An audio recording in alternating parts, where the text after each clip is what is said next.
আজকে আমি এরকম সামুদ্রিক ছোট মাছগুলো দিয়ে শিম দিয়ে রান্না করব। আমি মশলা কষিয়ে শিমগুলো দিয়ে দিচ্ছি। এরপরে একটু পানি দিয়ে যখন পানিগুলো একটু বলক এসে যাবে তখন মাছ দিয়ে দিব।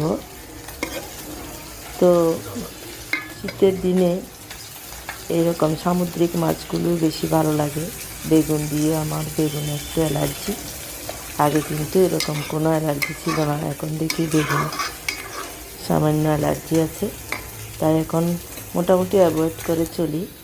এই মাছগুলো দিয়ে, শিম দিয়ে, বেগুন দিয়ে, এই ধরনের সবজিগুলো দিয়ে, বিভিন্ন সবজিগুলো দিয়ে ভালো লাগে। মাছ ভাজি করলে ভাঙে না, যে কোনো সবজি দিয়ে রান্না করা যায়, খেতেও ভালো লাগে শীতের দিনে। আর ধনেপাতা দিলে তো আরও সেন্টেও আলাদা, শান্তি আলাদা, খাবার জমে যায়।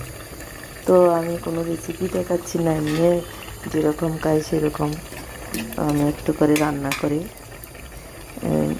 দিই। ভিডিওগুলো যদি ভালো লাগে আমার লাইক, কমেন্ট, শেয়ার করে পাশে থাকবেন।